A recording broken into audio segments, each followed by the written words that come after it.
Hello friends, welcome you all to Polity Simplified series of Gnandeep Academy. आजचा article आहे article number 27. Article 27 कशाबद्दल आहे तर payment करण्याबद्दल आहे. महत्वाची गोष्ट आर्टिकल 27 हे एनी पर्सनला अवेलेबल आहे. या ठिकाणी तो पर्सन इंडियन सिटीजनच असावा असं कंपल्शन नाही. सो काय फ्रीडम म्हणजे आधी स्वातंत्र्य असणं, freedom as to payment of taxes for promotion of any particular religion.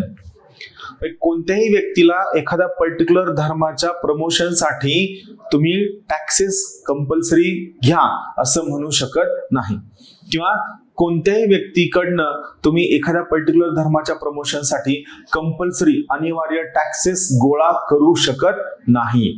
Freedom from payment of taxes for promotion of any particular religion. जबरदस्ती तर करू शकत नाहीच नाही, पण सोबतच तुम्ही काय या पर्टिक्युलर ठिकाणी त्या व्यक्तीकडनं कोणत्याही पद्धतीने जबरदस्ती टॅक्सेस सुद्धा लावू शकत नाही.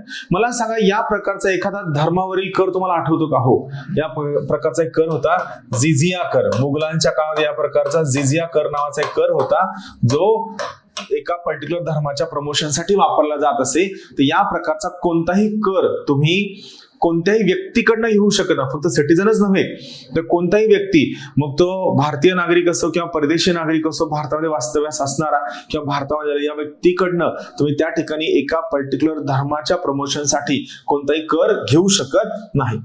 याचं थोडंसं डिटेलिंग आपण पाहूया. काय म्हणतं पहा हे आर्टिकल. नो पर्सन, जेव्हा नो पर्सन लिहिल्याचा अर्थ काय की article 27 is applicable to citizens as well as non citizens.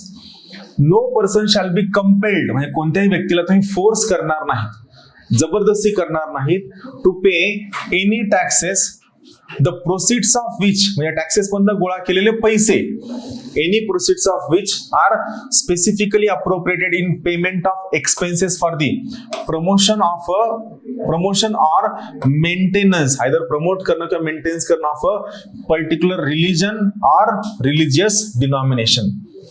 आपण मागील आर्टिकल मध्ये रिलीजियस डिनॉमिनेशन म्हणजे काय स्टडी केलेला आहे. सो बेसिकली यांचं काय म्हणणं आहे, तुम्ही कोणत्याही व्यक्तीकडनं टॅक्सेस गोळा करणार नाहीत, या टॅक्सेस गोळा करणार नाहीत, जेणेकरून या टॅक्सेस मधनं गोळा केलेला पैसा जर तुम्ही एका विशिष्ट धर्माच्या प्रमोशनसाठी किंवा मेंटेनन्ससाठी किंवा एखाद्या विशिष्ट रिलीजियस डिनॉमिनेशनच्या म्हणजे काय धर्मसंस्थेच्या प्रचारासाठी, प्रसारासाठी किंवा कशासाठी सुद्धा जर वापरणार नसाल तर या पर्टिक्युलर केसमध्ये तुम्हाला अधिकार आहे, पण तुम्ही कोणत्याही पद्धतीने टॅक्सेस किंवा कोणत्याही पद्धतीने कर गोळा करू शकत नाही.